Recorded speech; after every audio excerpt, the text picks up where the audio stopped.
Tropa, saktong-sakto umuulan. Kakain tayo dito sa paborito kong Chinese restaurant dito sa Ongpin, Binondo, along Santa Cruz. Itong Kim Yong. So halika tropa. O yan tropa. Ay ano na pala sila? 10:30 to 4:30 AM na pala sila. So punta tayo. Tropa, dito tayo sa Kim Yong. Kakain tayo dito. Nako, sa paborito kong Maming Hiwalay. Dito sa may Binondo Ongpin. Isa to sa mga pinaka-paborito ko to, yung Maming Hiwalay nila. O yan. So tara.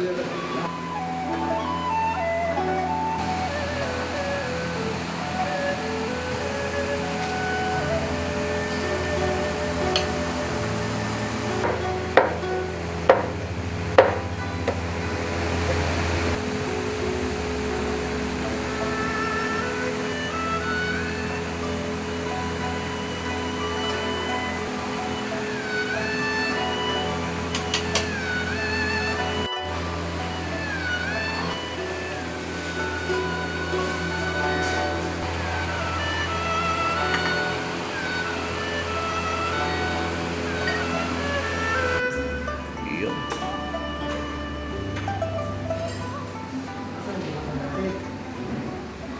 Ito na yung Maming Hiwalay na tinatawag natin. So, isa to sa mga pinakamasarap na pwede mo kainin dito sa Ongpin, dito sa may Kim Yong.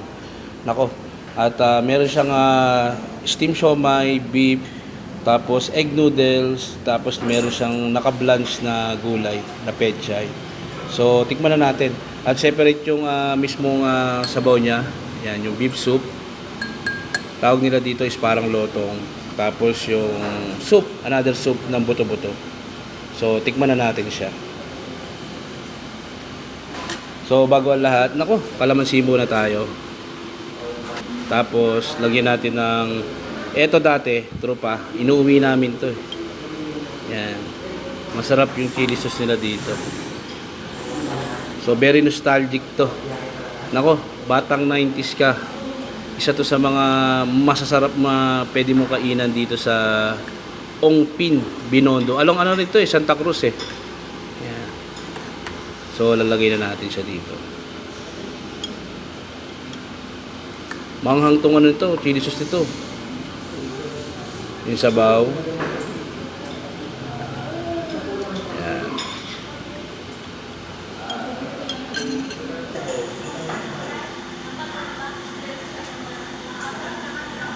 Ito, pure beef. Dalaway na natin. Isang siomai. Siomai nila steam. Tapos, egg noodles.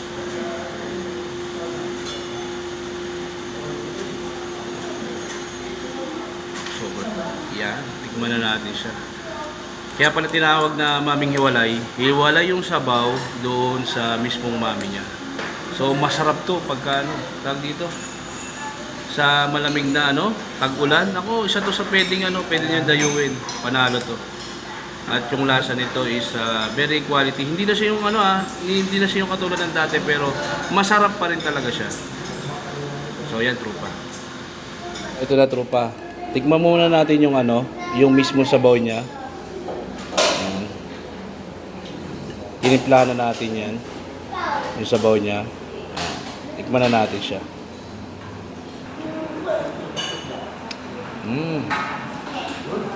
Masarap siya sa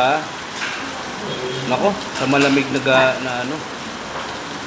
sa tag-ulan. Tikman na rin natin yung pinaka siomai niya. Yan. So, tikman na natin. Sama natin si Behind the Food Trip ni Bill. Yan. Tikman na natin siya.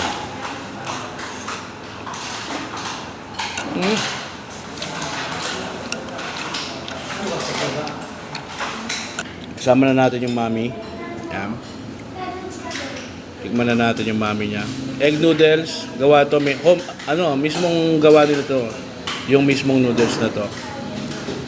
Lagyan muna natin chili sauce. Palagay natin kay sir. Yan.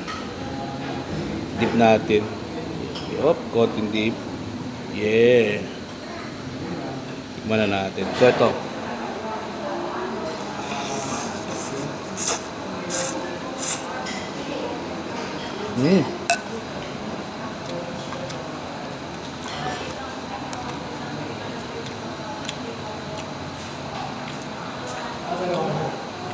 Alam mo, very special to sa akin. Kasi paborito ng nanay ko to eh. Yung beef nila to, pure beef. Wow.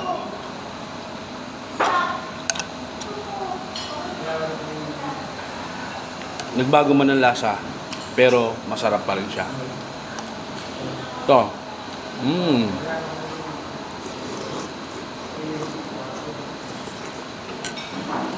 Mm.